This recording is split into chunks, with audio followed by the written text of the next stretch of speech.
Welcome to Alchemia's YouTube channel, where we discuss spiritual expansion, self-empowerment, personal discovery, ceremony, ritual, and everything in between. Thank you so much for joining us for today's video. We are diving into our 2024 tarot forecast. My name is Melanie, and I will be joined shortly by Alchemia's co-founder and my dear friend, Alana. Because Alchemia's goal is always personal empowerment, before we dive into our forecast for the 2024 season, we're going to do a bit of a how-to so that you can understand the dynamics, the concepts, and how we are laying out this forecast to come. If you are not interested in learning how to create your own 2024 or year-at-a-glance forecast, by all means check out the timestamps below so you can jump right into Alchemia's energetic forecast tarot reading for the year to come. If you're wanting to create your own tarot spread and sit down and dive into a year-at-a-glance spread,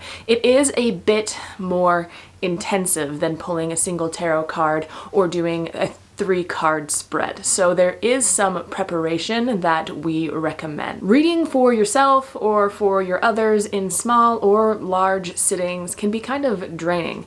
You are tapping in and using your intuition, you are reading the energies, and all of the fun juju that is at play. So keep this in mind when we're preparing for a tarot spread that involves 13 cards. I know that can sound a little daunting, but I promise you, if you take the proper precautions and you're intentional about your preparation, it is a lot easier to maintain your energy and your clear mindset throughout the process. Remember that you can always stop if you're feeling tired or if you are losing track of your own reading and revisit your reading later on. We have 5 tips in general to help you prepare to sit down and do a bit more of an intense tarot spread. The first tip would be cleansing. Cleansing yourself, cleansing your space, cleansing your deck, your tools, your candles, whatever you're going to be working with. Making sure that when you are sitting down to look into the future and get a bit of an energetic read on what's to come, you're showing up clean and clear. This allows you to focus on the future without pulling a bunch of baggage with you from the past. Number 2 recommendation would be to set a clear intention. Make sure you go in with a clearly defined intention for the types of insights you're wanting to get for each of the months to come. Whether that is a general energetic overview, or if you're doing a more specific tarot read for the year ahead and you're wanting some insights into your finances or your romantic life in particular. Whatever you're choosing to do, make sure you're really clear on it before you sit down. 3 is really mundane, but it is record keeping and time management. There is many months in the year, and I love to think that we would be able to remember all of the cards that we pull, but I assure you it is best to record them so you can reference back to them later on.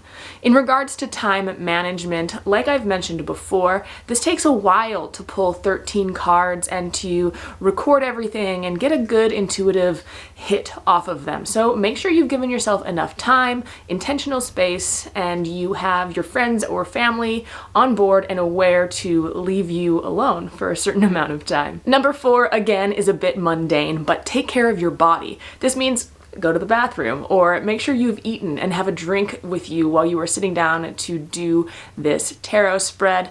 It's very silly, but we get hungry and tired, and it can really throw off the whole mood if we haven't eaten in a few hours or we have to get up and go to the bathroom. So just check in with your body and make sure that you are setting yourself up for success and to be able to sit somewhere intentionally for a certain amount of time. Our 5th recommendation is where a lot of the fun magic juice can come in. Set the mood.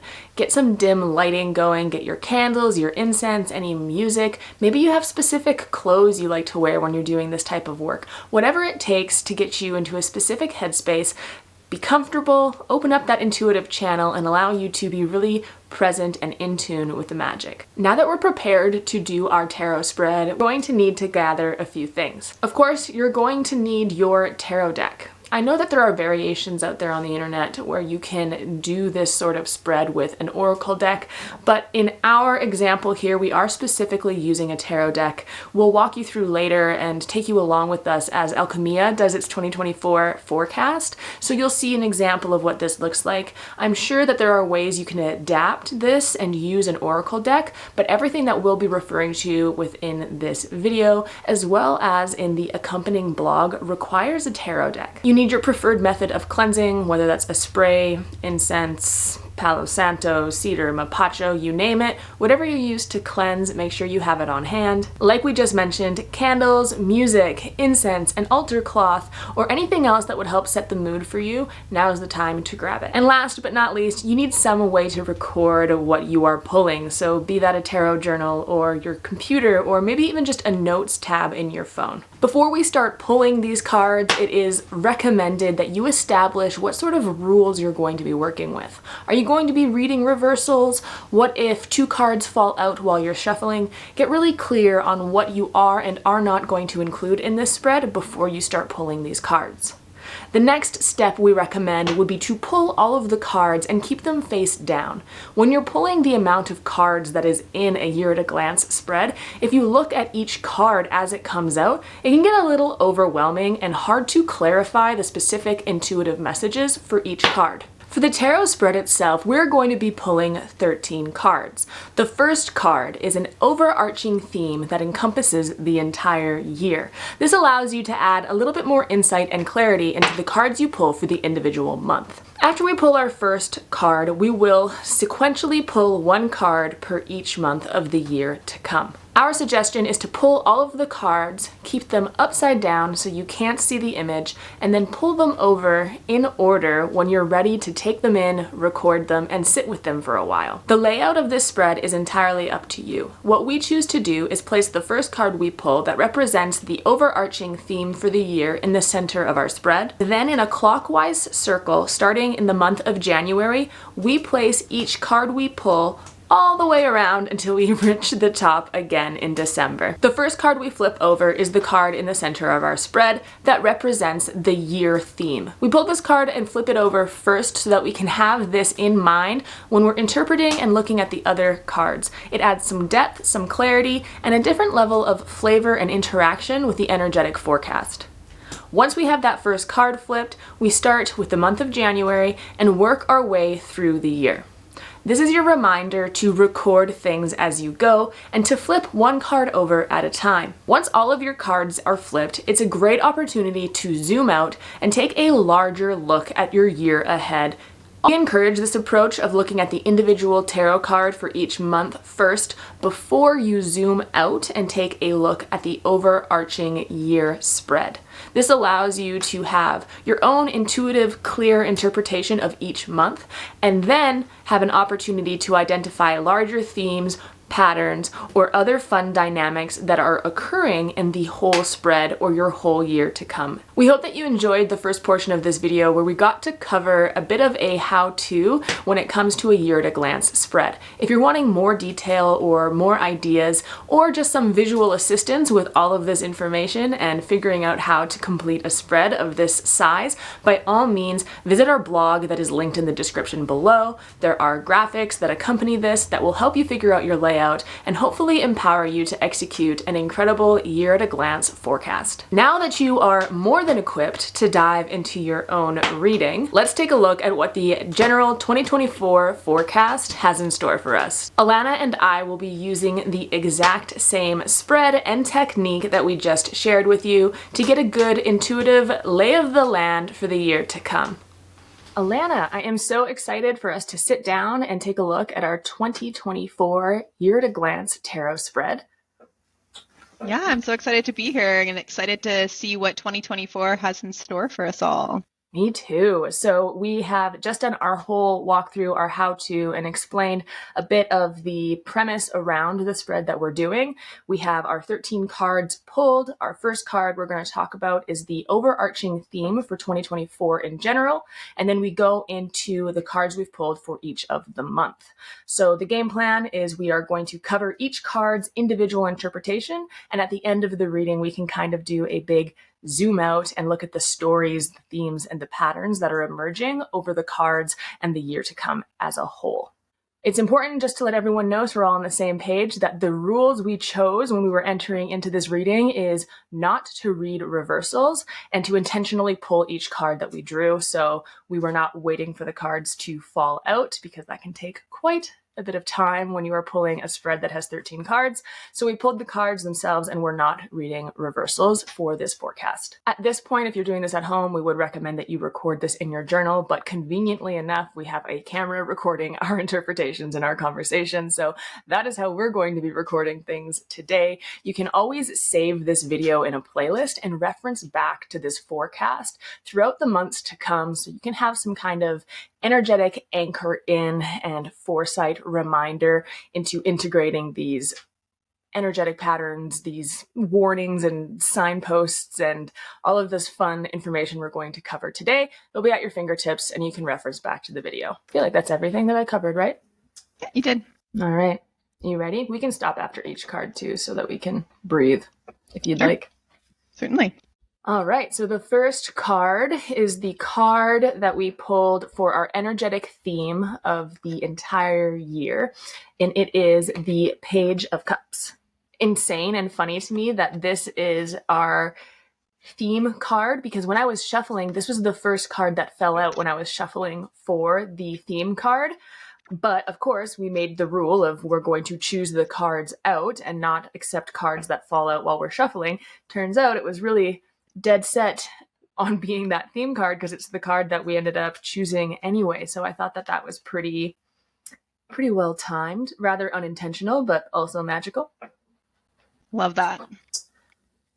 Yeah. So the theme card, the reason I love this so much is it gives you kind of like a secondary interpretation and undertone for the entire year.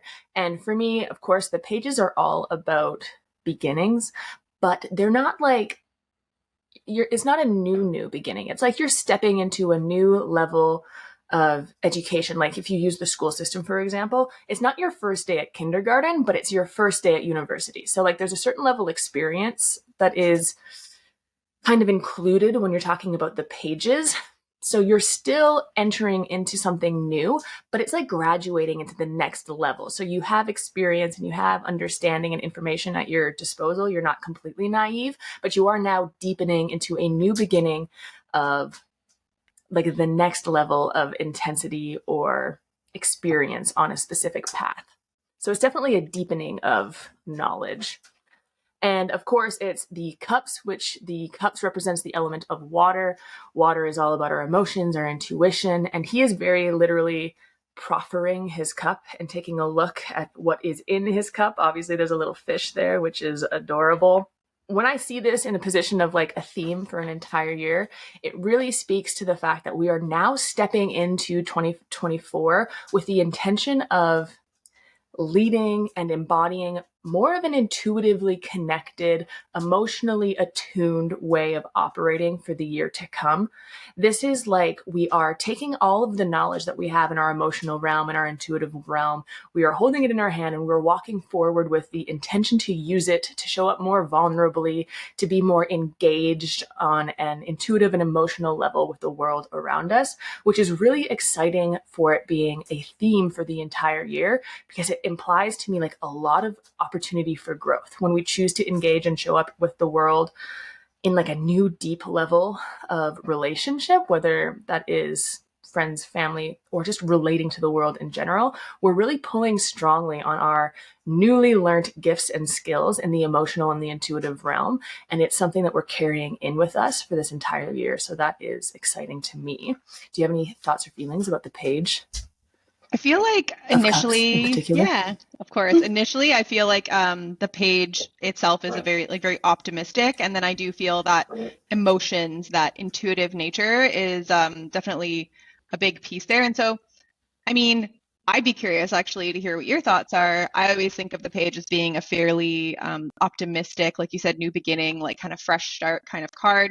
Are there any kind of like negative ways that you could interpret this if you're like kind of like, or things to look out for? For sure.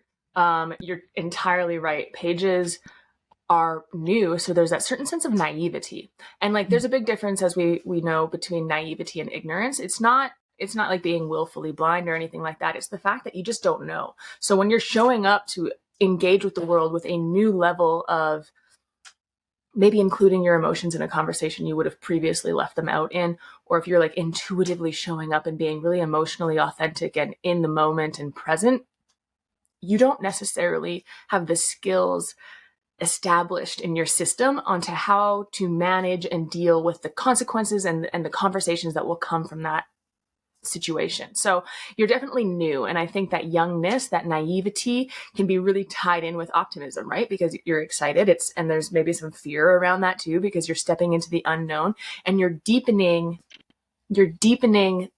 a surface level understanding of something. So there's risk involved. You don't know how to navigate those waters. You're bravely moving forward, but there is that unknown. And when we are unaware of the terrain that we are traveling, of course you can trip and fall on your face. So this is definitely the beginning of a journey, right? So there is experience under the belt, but the page in the court cards, it goes page, knight, queen, and then king. The page is the youngest of the energy, and it's just at the beginning of that path to discovery. So there is that naivety, and you can totally fall on your face while you're learning those lessons. It's definitely school ground vibes where you're in that educational beginning new phase where risks must be taken and lessons must be learned. Totally. And I feel like based off of what everybody's been through over the past, few years even, it seems like kind of exciting that there's this new fresh start coming. But I think also remembering again, like we are just kind of babies on this path and we're embodying new things, and to have some compassion and patience with ourselves and others in that process would be some good things to focus on. It is a really cool card to be the theme of the entire year because, like you said, you can see it in the imagery of the card itself. He's looking at the tools and the things that he's gathered in his cup. He's looking directly at it. He's holding it out in front of him and he's like, oh, okay, I see what I have here. And it's almost like a inventory of like, okay, look at all the lessons I've learned. How am I going to move forward utilizing these and bravely adventuring in a new way with a new level. So it's going to be an interesting year. Totally. That's I how love we're that. starting. So that's our theme card. Moving on to the first card of 2024, January, my birth month, no big deal. And we have the Seven of Swords. Ooh, it's carrying a lot of stuff there. Yeah. Man, I always have such a mixed feeling about the swords because there's so much in that basket, but not to superimpose my own prejudice on swords. Seven of Swords. Of course, number 7 is kind of a little bit to do with, I won't say conflict, but like hashing things out. It's really from the position of self, almost narcissistic, but trying to figure out how things relate to each other, what's going on. A big question that comes up when sevens show up is like, why are we doing this? Why are other people resisting me? Why is there challenge and struggle in specific areas? So when I see the Seven of Swords, as you can tell, he has a lot going on. He has a lot of ideas, a lot of things in his hands, and he's looking at 2 swords that he maybe hasn't the opportunity to be involved with. He can't take them with him. His hands are full. There is some discernment needed.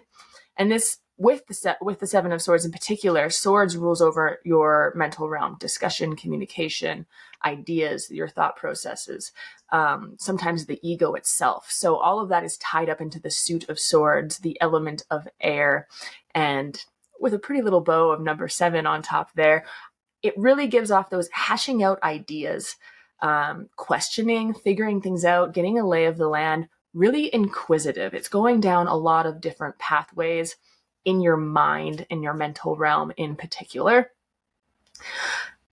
especially in regards to like reckoning things, like having new information presented to you and having to make choices around that, or having to figure out if you're going to follow through on a decision, no matter what someone else might have to say about it. So it's a lot of like almost interaction and exchange driven questions and getting a bit of a plan going. Like you're figuring things out. He's trying to carry all of these ideas, these swords, these conversations, these options, all of these different questions, these different rabbit holes he could go down. And you're going to have to be discerning in this because there's some that you're going to have to leave behind. You can't do everything. You can't carry all of the thoughts. You're going to have to put some stuff down, which is a really interesting energy to start the new year with right in January. For me, it feels a little bit of like figuring out your game plan for the year to come. There is, of course, a lot of synthesis that happens around the new year. We're setting resolutions, but it's a big collective transition from 2023 to 2024. And like we've already talked about with the Page of Cups, there's been a lot of stuff going on, and it is very easy for us to be crazy busy in our minds. So I can see this being an energetic planning phase where you're really like considering different options, following down pathways in your head and being like, oh, weighing the pros and cons and thinking it through and getting a bit of a game plan going. Love that. I also like, yeah, like with the 7, it's like this assessing kind of nature, this kind of self-reflection like you talked about. And I feel like it's kind of interesting because I feel like we've all kind of picked up a lot of different paths and different ideas over the past few years too. And now it's like, hey, like we're going on the journey. You got to pick what you're bringing with you. So there's this like prioritization aspect there. And like you said, it is really fascinating that it is like the first month of the year. It's like kind of goes a little bit hand in hand with New Year's resolutions and maybe put a little spin on it even. Yeah, for sure. I love that word prioritization. Because that's exactly what's going on. Like you've got to, pick and choose. Like some discernment needs to be integrated here. You've maybe just gotten new ideas or new things have been brought into your world, and you have to like and figure it out. It's just, this is some thinking time. What are we doing? What's going on? What are our priorities? Where are we going? What's the game plan for an entire year? What do we want to do? All right. After January comes the second month, which is February 2024, and our card is the Ace of Pentacles. Beautiful. So aces, of course, these are opportunities, fresh starts, ideas, beginnings. I do like to make a note though, because with aces, you're not necessarily started. It's just like the opportunity, the impetus, the idea, the potential. Aces are such potential cards. You can even see it in the imagery. You have a hand holding a coin coming right out of a cloud. It's like acknowledging that, like, wow, look, the world is literally your oyster. What do you want to build? New manifestations, that could be, especially in the world of Pentacles. So Pentacles is the earth element. This represents everything to do with our body, our finances, the physical 3D, everything from the mundane systems we have of living our lives to elaborate businesses we're building or entire new fitness regimes and workout plans and general health. All of that falls into the wheelhouse of Pentacles. And there's something new starting. So again, the fact that this is February, right after a card like the 7 of Swords, we are starting to move in a specific direction of making something manifest in February. So there's really good energy at play here to actually start building something, start something new, start something tangible in the 3D. Yeah, that's the first things that come to my mind when I think of the Ace of Pentacles, especially following a card like the 7 of Swords. Yeah, absolutely. It's kind of like we've just gotten clear on what we're bringing with us and what we're focusing our energy on through the priorities. And then it's like, oh, here, you're going to get some gifts that are going to maybe help you on your journey or help ground this into the 3D for yourself. Yeah, it feels almost like to me that we have spent so much time thinking that February rolls around and like we're ready to make some moves. Like we've played all the possibilities out in our mind, and now it's like, okay, what am I going to do about it? What is this going to look like? How do I get to create this? Which is exciting because the fact that to me, like the hand is coming out of the clouds and it feels like such a co-creation card. This speaks to a certain level of alignment, right? Like the universe presents opportunity to us at specific times. This is not a card that's like, wow, go out there and force your will upon the world to make something happen because you want it so bad.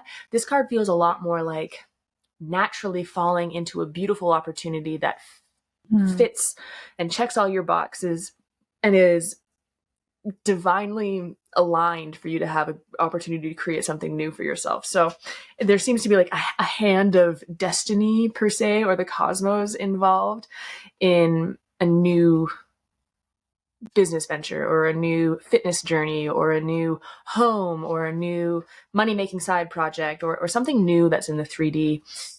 It's exciting. This is a gorgeous card to get at the beginning of a year in particular. Very cool. All right, we are on to the month of March for 2024, and the card for March is the Hermit, which I absolutely love this card. This card is incredible because I like to be alone, and the Hermit is all about journeying inward. It's all about being alone and going on that kind of inward quest. I think, especially, again, telling the story of the year so far, the 7, we're thinking about it. We have a lot of ideas, decision making. The Ace of Pentacles, we're starting to distill what we're going to create into the 3D. And now that we maybe have that creative project or that new direction that we're moving in, we need to check in with that alignment for our soul's purpose.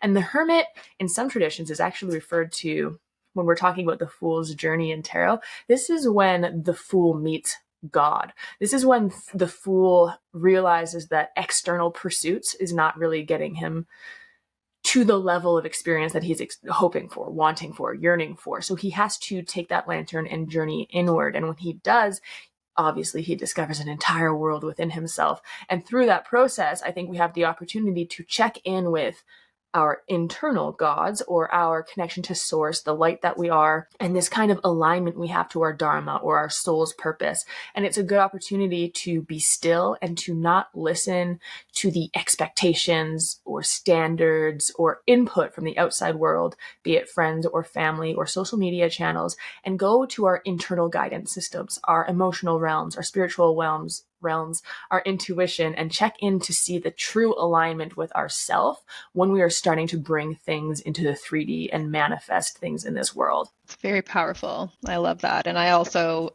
totally relate with what you said about going within and being alone. I am totally one of those people as well. And the hermit, I think, I see it almost as like internal alignment again, and kind of this like refinement process that's also happening within that is so divinely and naturally orchestrated. So it's kind of interesting that in February there's kind of this divine support as well. I feel that really strongly with the hermit too. I don't know about you. It's definitely a discovering of source, right? It's like God is in your heart, or God is in you, or you are the light and the light's in you. It's that kind of as within, so without, as above, so below energy that I think can come in with the hermit. And it feels, like you alluded to, it feels like a big deep breath. Like it feels like a nice collective pause where you can be like, okay, I'll look inside now. And like, there's a lot of stuff to discover in there, of course.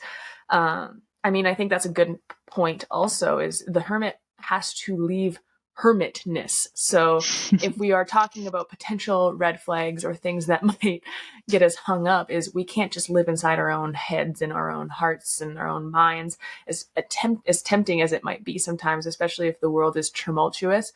We have to take that internal light and bring it back into the world again. So that's the interesting play that I see between the Ace of Pentacles and the Hermit card coming up right next to each other like this, is remembering to bring your light out into the world as well. You can't just hide in hermitness, as wonderful as that could be.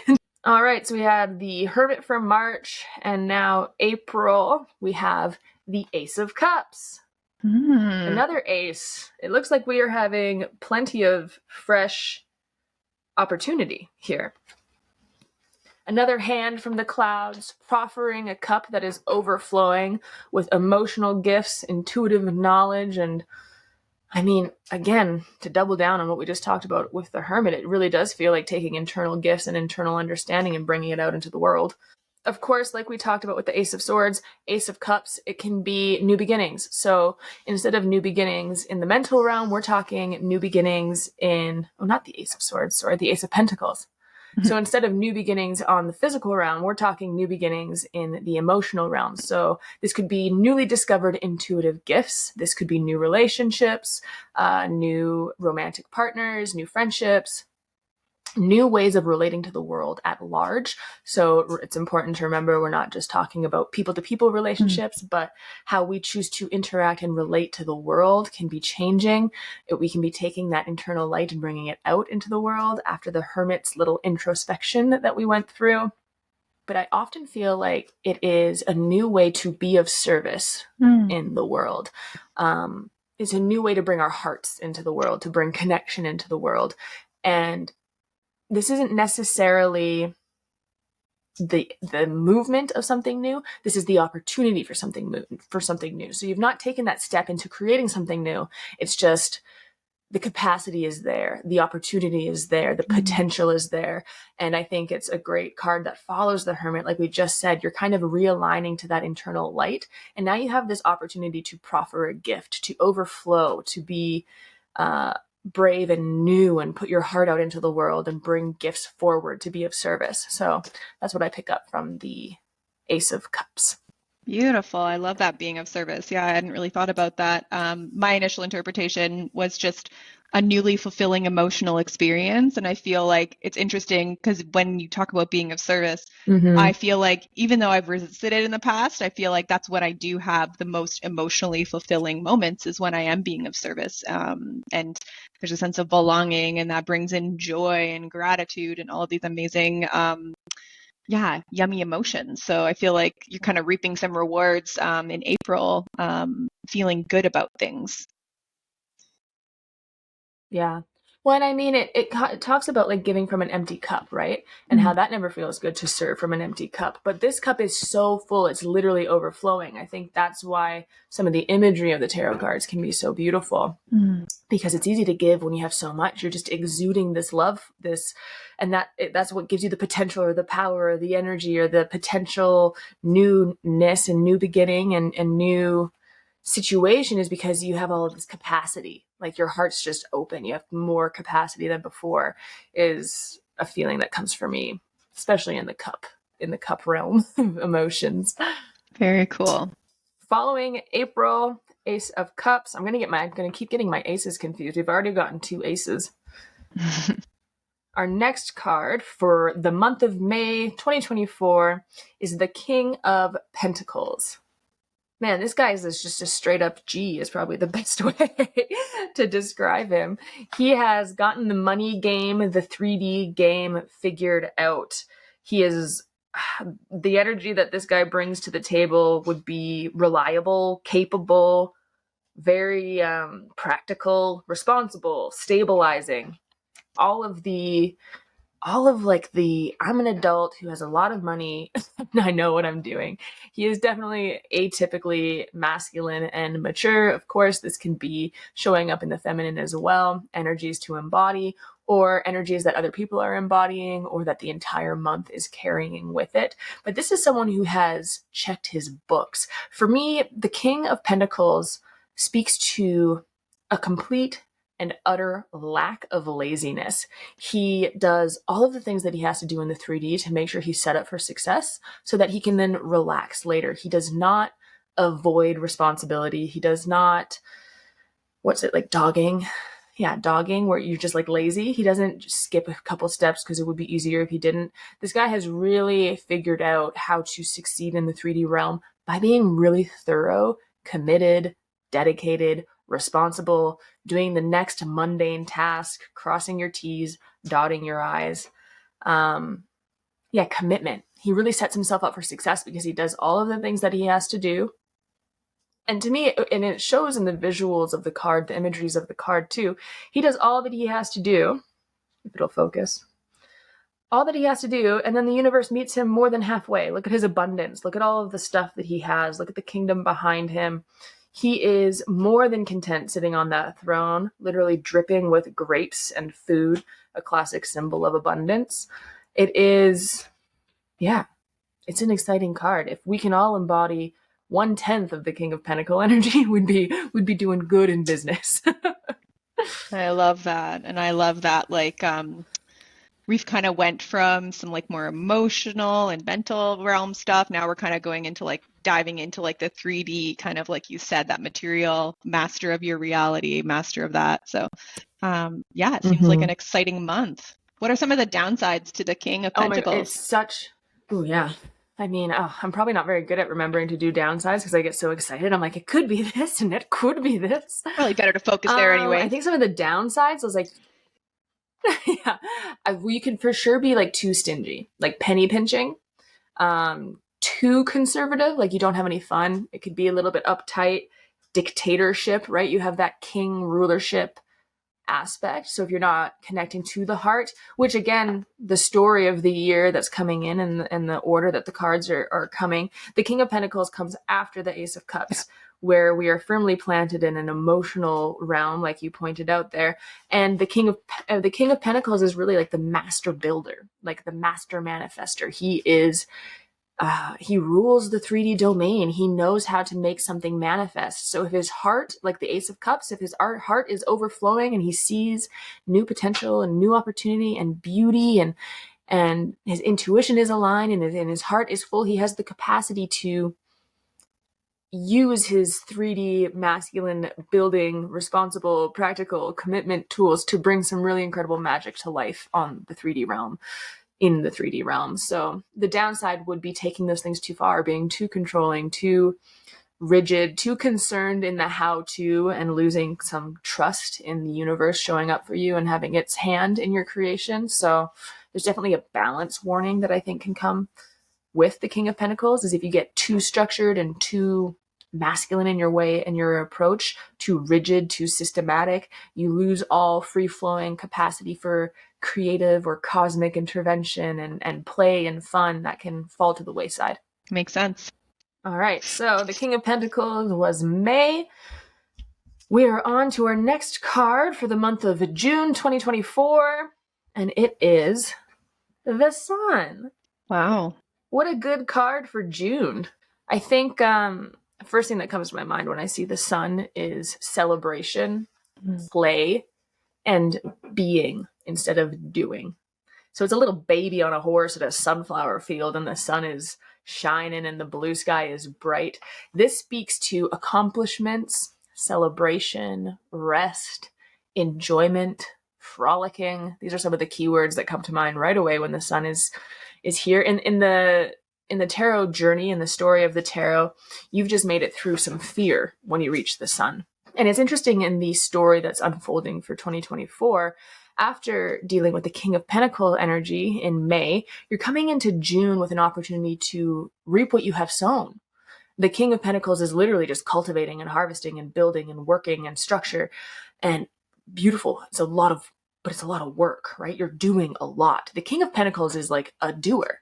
And then you get through that phase, you come into June, and now you're in the sun's energy where you get to celebrate being. And that's a big shift from doing to being. You get to relax into existing, into pleasure, into play, celebration. It's a really exciting kind of transition, especially to see in the month of June, because you start getting that summer, at least where I'm at in the Northern Hemisphere, you start getting some sunshine again. Love that. Yeah. I love that, like, being seen aspect too, of like of being in the sun and being in the light and being yeah, like being, like you said, being you. So I think that's kind of an exciting card to be coming up for, like you said, the first of the summer months there. And yeah, it's really interesting, the spread of cards that we have so far for this year. Yeah. Yeah, I always love doing year at a glance because you get to see the stories and the ups and downs and potentially how the energies lead into each other, which is always fun to map out. I guess if there were to be any downsides for the sun energy, is that if you play for too long, you will get nothing done. Frolicking in the field is not necessarily productive. So again, it's that balance piece. Any energy, good or bad, in excess can be detrimental to your experience, right? So even something that is as joyful and bright and celebratory as the sun, if all you do is celebrate and all you do is play in the sun and all you do is, I don't know, bask in the glory of your accomplishments, all of a sudden you're not really accomplishing anything anymore. So there needs to be that balance as well. All right, so the sun was for June of 2024, and for July 2024, we have the 10 of Cups. Wow, what an interesting little journey we're going on here. So the 10s in tarot for me represent excess, having more than enough, and overabundance, overflowing. You've way past the quota of need, and now you are in pure abundance, pure excess. And in the 10 of Cups, for example, this can be emotional fulfillment, relationship fulfillment, intuitive insight fulfillment, anything like relationship wise. That's why in the image, if you look at it, it's a husband and a wife and 2 children and a home and a beautiful blue sky and a rainbow. It's like the cherry on top. And this often, at least in regards to the cups, can refer to emotional legacy, which is usually referred to like families and children and passing something on. But of course, we know that that can include things like creative projects, businesses, and anything else that you can leave, or you know what, like planting the seed for the next person who's coming. So whether that's planting an idea or emotional freedom, it's the I have so much, so I can give to someone else to start something new. Or I can create a baby and start a whole new life on the planet with some people, Or I could start it's like having more than you need and it just compounding and flourishing beyond you. It's no longer just you that has enough. It's that you have so much you can donate and you can start something new and you can have a family or you can have a legacy. It's just that excess. Love that. I was like kind of initially interpreting 10 as like more of like a completion too. But maybe it's more like you kind of feel emotionally complete, or you're coming to like this feeling of like overabundance emotionally or in relationships, like you said. Yeah, it's definitely like we've had a lot of aces and now we've got king and 10. And I think that's really fascinating. Again, we're kind of getting these like extremes almost that are coming up. Yeah, that's true. That's a good thing to point out, actually. Yeah, we've got a lot of beginnings and then a lot of like culmination or like final points, which I think big endings come with new beginnings, right? So it seems to be a year of starting something new, bravely beginning, and then also maybe closing some doors and ending some chapters and being able to sit in celebration and have some genuine accomplishment. It is totally a card of completion and of achievement. It's just the completion and then like the next step, like happily ever after. ... Yeah. is like the 10 in tarot. It's like, oh, you won, you got everything, beautiful. And you had a little extra, and you gave this dude this, and you had a kid. All right, on to August 2024. We have, the Six of Swords. So the first word that comes to mind when I see a 6 in the tarot in general is help. This can be help from above, from your guides, from the angels, from the energies, the spirits, your ancestors, you name it. It could be help from your neighbor, your mom, your brother, your sister. It can be help from a YouTube video. It's just help. And especially when we see it in the Suit of Swords, which is air and the mind. This speaks to, in my thought process, communication, asking questions, figuring things out. It's like a sounding board. Like you need help with a new idea, or someone brings something to you that helps you when you were stuck. You're moving forward. You couldn't get past a certain mental block and someone adds a new layer of perspective or a new level of understanding. There is some outside input, whether intentionally helpful or not. This could be criticism, or this could just be outside stimulus or a book or, like I said, Google. But something adds a little bit of a shift in perspective or a change of information and helps your mental situation and helps you become a little less stuck. Yeah, I like that you see that in the imagery of the card that he's leaving. And like you said, with the swords being kind of like that mental energy, it's almost like maybe leaving behind a negative thought pattern or belief system, like finding a way through that. Yeah, like you said, with some support, whether it be divine or from community or family or somewhere out there, right? Mm-hmm. Yeah, it's like, save me from my mind. Get me out of here. Yeah, I relate to that. The card for September 2024 is the Ace of Swords. So we have 3 of the 4 aces already have occurred. It is a year of newness. No kidding. Holy smokes, that's my birth month. Nice. Yeah, wow, okay, the Ace of Swords. So new ideas, new conversations, new rabbit holes. It's definitely, it could be like new information, new perspectives, the start of a new project if it includes a lot of maybe online stuff, information, communication, any fast exchange from ideas. It's interesting that this, like the sequence of the 10 of Cups having like an emotional success, like so much so that you're planting new seeds, into the 6 of Swords almost feels a little bit like, okay, so we started something new or I passed something on, but like, how does this going to work? What does this look like for me? Am I having to pivot? Am I having to change? I need some help. I need some perspective. I need some shifts. And then like, boom, here comes the idea. Here comes like the divinely guided idea or pivot, or this is the new thought or the new potential that arose out of the helpful conversation that you had in the 6 of Swords. So this progression seems really interesting to me, because now it's like, okay, we have another opportunity. We have yet another potential. Like this year, we're tripling down now on aces. Is like so much potential. We have emotional new potentials, 3D manifesting potentials. And now we have new ideas where we can imagine even more potentials. Like the mind is so powerful. The imagination, creativity, all of this thought power that we have is really encapsulated in the Ace of Swords. Very cool. And I love that, like you said, it's after the Six of Swords as well, in that like you just went through the mental challenge, you got the help out, and then it's like, oh, and then by the way, here to replace that is a new idea, something new that maybe you're shifting into. Yeah, a lot of kind of almost like refinement, and like it's a very holistic new beginning that we're seeing emerge here.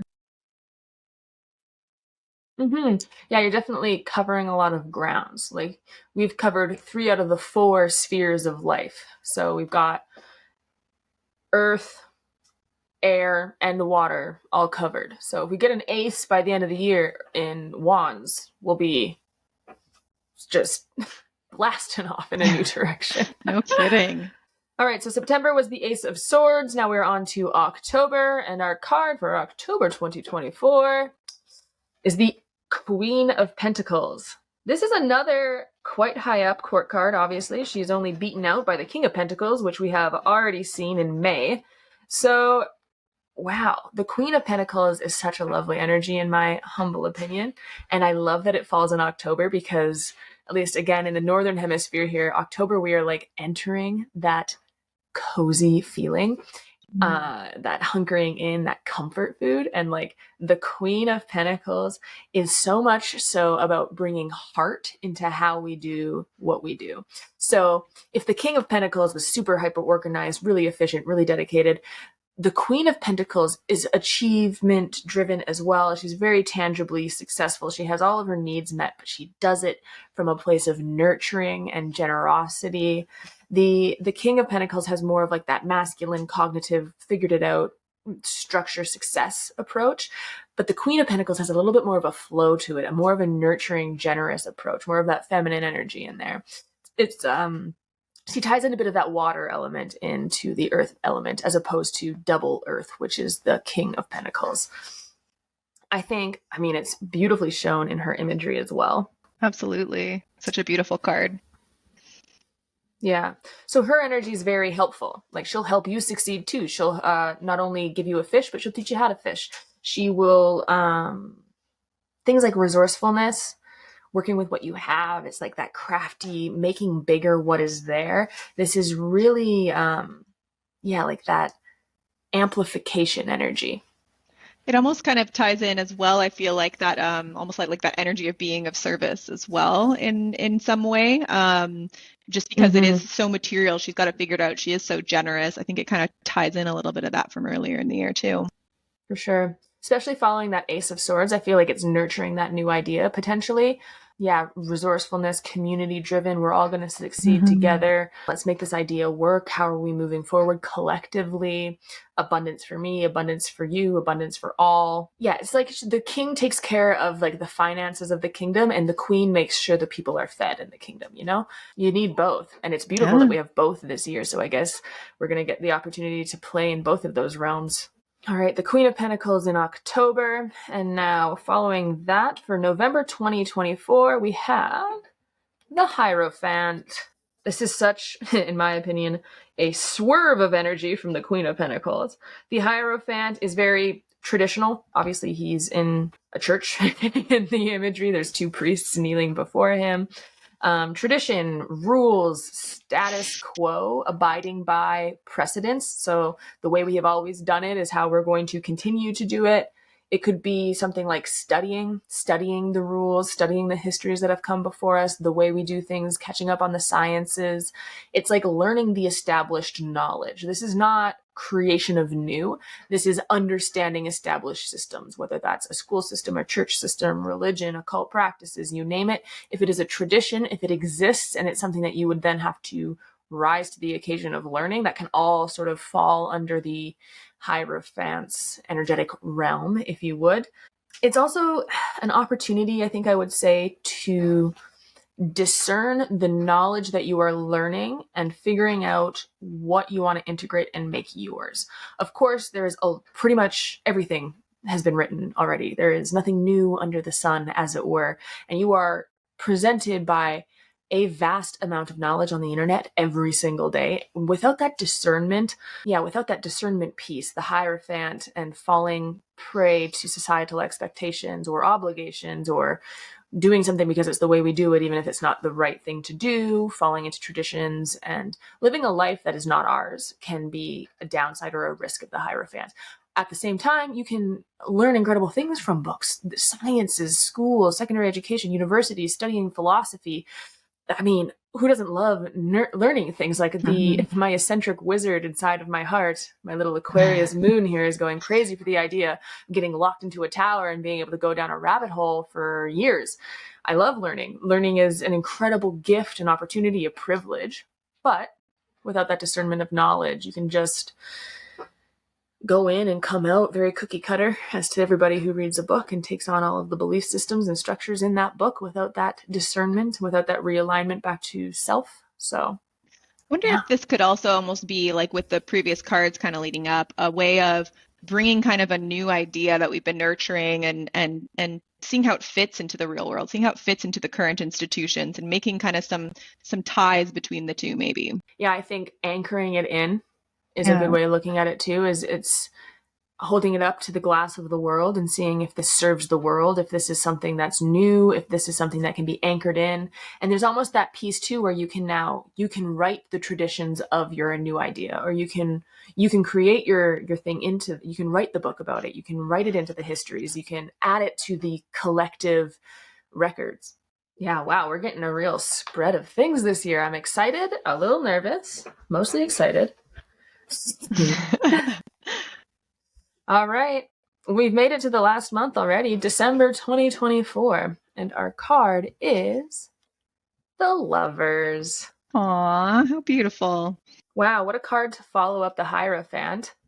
Of course, everyone gets excited when they see the Lovers in a tarot reading, and I'm not here to rain on anyone's parades, but as opposed to thinking about the Lovers as strictly romantic partnership, I always like to expand it past romance, of course. Love is beyond romance. There's 5, 6 classifiable types of ways to love people.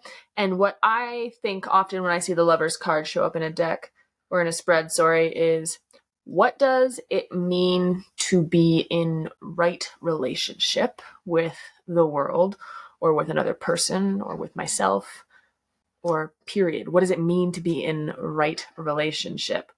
Of course, this classically means, yes, it can mean a romantic partner, but it also can mean a business partner, or someone you've been developing and nurturing those new ideas with, or how you're going to take your new idea, your new project, what you're birthing into the world, and show it to the communities at large. Does it serve people? Are you in right relationship with the universe around you? Are you being really self-serving, or are you sacrificing yourself in order to appease other people? Are you in right relationship? Now, there's a lot of really incredible symbolism that comes into play with the Lovers card. It's super important to realize that the Lovers are in fact not touching. And this speaks to remaining autonomous, remaining your own person, whether you're in a romantic relationship or not, but making sure that you're aware of who you are, and then being able to show up as a whole person and relate to somebody else and see yourself in them and have that merging of heart and soul, but still being a solid autonomous person who has their own choice and their own thought and their own feelings. There's also obviously, are you okay, doggo? My doggo's coughing. Oh. There's also obviously an angel up at the top there. And this talks about when you're in the universe, for example, you cannot be in relationship if there's no one to witness said relationship. So it gets into that question of when is 2 created? Is 2 created when 1 splits, or is 2 created when there is 3 because now you have a third to witness the 2? Mm-hmm. So it can get really abstract when you're looking at the Lovers card, and you can go into some Kabbalistic, there we go, Kabbalistic teachings about some really incredible, what does it mean to bear witness and be in partnership? And when does 1 become 2, and when is relationship occurring? Because there's always someone observing the relationship. It can get really abstract. But all in all, this card really feels like, what does it mean to be in right relationship? Love that. I think that's so beautiful, and what a way to end the year. I also kind of see this also like you were talking like symbolically, not just as like a lover's card, but it could be also the balance of the masculine and the feminine energies within ourselves, that kind of relationship and that like bringing them into unity of that like angel overlooking is like our own observation Mhm. of these aspects of ourself as well, coming into union. Yeah, 100%. Yeah, how do we bring everything that is us to the table? How do we be whole? How do we be in balance? How do we relate to other parts of ourselves, even inner child work? I know we're going to have a whole bunch of information and conversations coming up about inner child work, Mm-hmm. reintegrating those separate parts of us, balancing out those internal dynamics, the masculine, the feminine. All of that is brought to the table in just one tarot card, the Lovers, which is why there's so much depth, I think, in this practice. And you can get so much out of doing a forecast like this. Absolutely. And I so appreciate your wisdom in this. You're definitely very tuned in, and I'm learning a lot from you. So thank you. Oh, my pleasure. I love doing tarot. It's yeah, it's such a good mirror. It's just you get to expand, go deep there's so much. It's tied into like every system ever. I think that's probably why I'm the most excited to do our month forecasts that we're going to be diving into. We can reference back to this year forecast, take a deeper look at these cards, maybe use them as a significator to do a more detailed tarot spread in those month readings so we can expand upon this conversation. It is a great tool. And if you're not in tarot and you don't use tarot, I would highly recommend dabbling. It's very fun. You can always start just by interpreting the images. I would get a traditional deck or a rider's weight so you can work with that imagery, but there's so many different ways to start and so many different cross paths in tarot, so it's really useful. I think our next step, maybe if we want to just tie some of this overarching story together, because I know there was a lot of energies that were crossing over and leading into each other, and it was very buildable, which was exciting to see. Sometimes you get months where you just get hit over the side of the head with a phone book, energetically speaking, and it comes out of nowhere, and you're like, what am I supposed to do with this? So, but I think the first theme that I noticed is we got absolutely no wands. Yeah.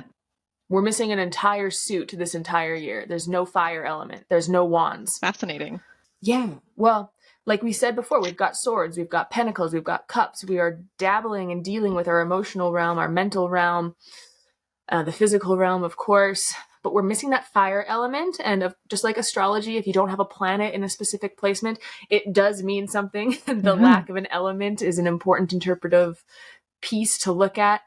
And I think for me, what it feels like is we have spent 2023 deep in figuring out passions and fire and, I mean, love, war, conflict, this intensity, this survival element, this really primal root aspect of humanity has been so worked over in 2023 that I feel like the lack of wands in this spread speaks to a year of rebuilding.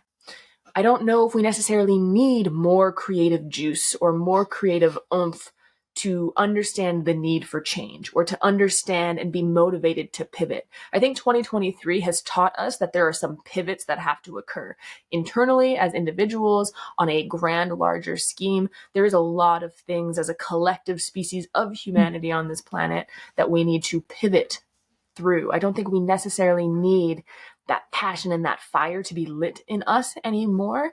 It seems to me that the energies are calling to us to rebuild, to move forward, to plan, to execute. What does this look like? Is this in alignment with my heart? How do I bring this into the 3D? Does this, again, check back in with the Hermit? Again, does it align with God? Does it serve my Dharma? Does it serve the collective light? And that recentering, realignment again and again. Is it in alignment? Does it feel good? Can I make it happen? Does it serve? Is it in a right relationship? And I feel like I see that being what we are maybe bringing to the table throughout this entire year on our deepening exploration of the emotional and intuitive realms, with the Page of Cups being our theme. Absolutely. Oh man, yeah, it feels like quite the journey that we're going on. And like you said, this like alignment process, or like I think we've talked before about like the refinement process of like, hey, we like now we know what needs to be done. We've had the fire, we've had the inspiration. Now it's like, let's really make this work on all levels and really find this balance with utilizing fresh new energies and kind of mastering them and seeing the benefits and you know, assessing through challenges. We kind of see like all of that, and it is like quite a fascinating journey to like you said, the way they're laid out. It's really cool to see. I'm excited about this year. Maybe it'll be like a little gritty, and maybe like, you know, the lack of like the wands, the lack of like that fire and that kind of spiritual kind of aspect, even so, although we did have some other spiritual cards in there. Yeah, there's quite a balancing happening, it feels like. Yeah, I feel like it should be interesting to see the motivation levels. That oomph, you know, like that little push that fire gets us. I'm not seeing this year be particularly fast in its changes and in its pivots, but I see it being pretty cool and practical and nurturing. Like even with that, the Pentacle energy can be nurturing. The water element, of course, emotions, tenderness, relationships, that's all nurturing as well.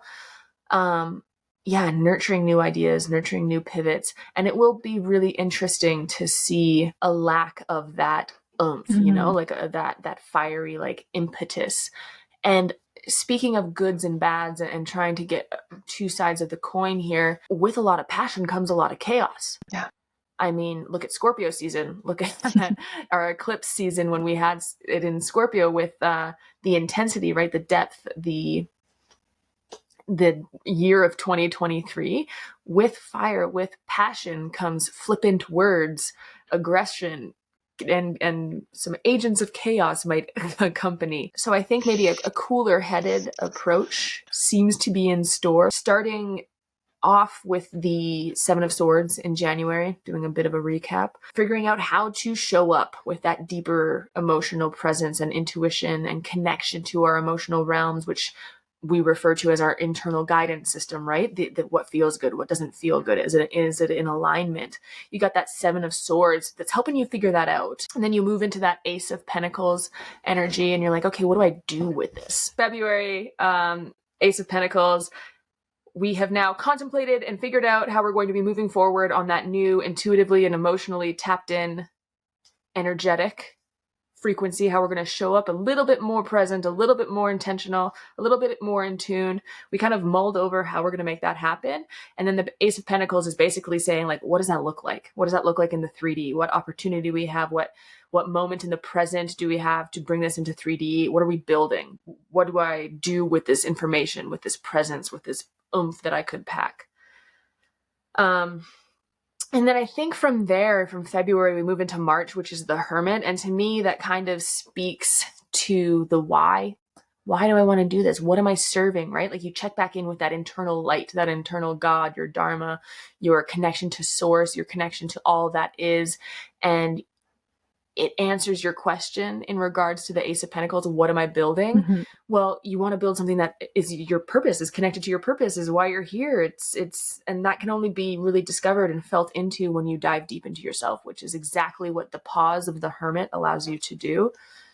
And then you emerge with the Ace of Cups, with a goblet full, overflowingly full of gifts and opportunity and ways to proffer your emotional vastness, your intuitive self, your heart, your essence out into the world, the gift of service, the opportunity of new relationships, of new passion, new creativity, which I believe is the month of April. Yeah, April. And then we move into May, which is, all right, now let's get disciplined, let's get structured, let's make it happen, with the King of Pentacles. It's in alignment. We know what we're doing. We know the direction. We're being called forward to move in this world at a new level of integrity with that Page of Cups undertone that we're working with, deepening our presence, our emotional involvement, following our intuition. And now we're going to execute. We're going to call on our skills, on our capacities as the ultimate king manifester that we are, and we're going to build. And once we spend all of that time building and constructing and manifesting, we get to sit back, enjoy, frolic in the sunshine that comes with the month of June and the Sun card and celebrate and enjoy and be present and breathe, look back at all that we've accomplished and sink into that connection again with our hearts. And how do we feel? It's giving us life. Look at all we've done. Look at this celebratory energy. Look at me. I can be proud of myself. I can be seen, and I can be proud of the work I've chosen to do in this planet. And that leads us to July, which is the overflowing, the overabundance of the 10 of Cups, having a heart so full, having accomplished so much, having arrived and achieved, that our communities get to reap the benefit of all that we've done, of our internal personal work. This can look like planting a seed and having a new project start for somebody else, giving someone a helping hand up, starting a family, having a kid. But the point is, you're overflowing with abundance, and other people are now benefiting from your ability to show up and be so fully giving of self. Now, I think with full completions, like we talked to and alluded with, and I think this is the month of August where we get the 6 of Swords. Now, after the 10 of Cups, we have shifted, we've given, we've branched out, we've expanded. And it comes a moment where maybe we're overwhelmed again with thoughts of, okay, this fear response potentially comes in. There's like a re-siege of panic, or, oh my gosh, I gave away. I had so much extra emotions or abundance that I gave something away. And maybe that fear frequency or that lack mental pattern can kind of rise back up and grab us. And then we call in community and ask for help with the 6 of Swords.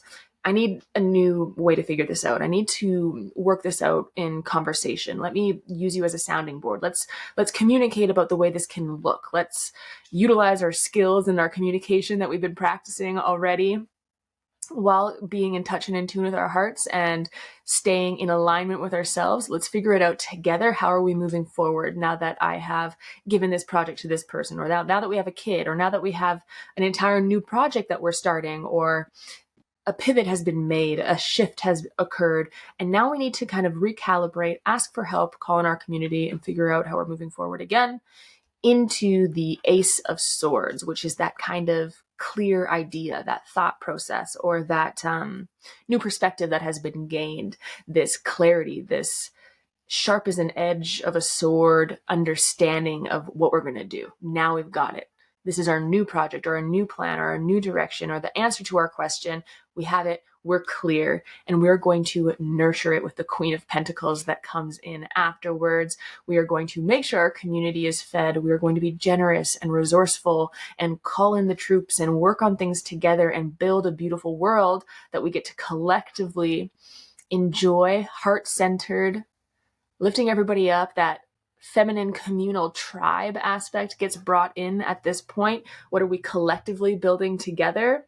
This is maybe an opportunity to refine or bring in more heart, where in previous examples, like with the King of Pentacles, it was more mentally driven. Now we have an opportunity to be a bit more community, heart-centered driven. And we move into that process of maybe bringing this newness, this project, these abundant gifts that we have worked with our community and cultivated into the society at large with the Hierophant. This is in November. We get to maybe write new traditions. We need to figure out where this fits into the world, like you said, and kind of document what's going on. Get a good lay of the land. How are we serving the collective whole? And it's really brought all into a nice little bow with the Lover's card, asking us again to look if we are in service, in right relationship. Are we honoring ourselves? Are we honoring our fellow human? Are we taking care of our Mother Earth? Are we in right relationship moving forward? Because this journey is meant to be shared in relationship, and the Lover's card gives us an opportunity to remain autonomous while we serve the collective together. We come together in intimacy, in community, in celebration, in work, in love, and play, while remaining individual people. So that's how I feel like that story goes. What do you think about the overarching thing? I feel like I just talked a bunch at you. All good. No, it was actually cool to kind of hear the journey as it went, like one after the other and relating them. So yeah, it's definitely quite the journey, and it does feel like there's a lot of like the masculine and the feminine balancing with the kings and the queens and the, you know, the new beginnings and some of those completions. It does really feel like just a really like a year of refinement, a year of really coming into self, and like you said, kind of like grounding into the mental, grounding into the physical, grounding into the emotional realm, is like really making our life kind of work for us. And yeah, taking everything, like you said, that we've learned in the past years of those, like that fiery energy that we've been through in 2023, and just like really finally getting it is kind of almost what it seems like. There's just this freshness there that I feel like it's supporting us in that. So very cool. Thanks for sharing that. Yeah, that's so true. Yeah, it's so much freshness. So much freshness, pages, aces, pivots. Yeah, It's like a lot of opportunities is what it feels like. absolutely. Thank you so much for joining us for the 2024 forecast. It is our deepest wish that you gained some insight or some new perspective on how to work with a year at a glance spread.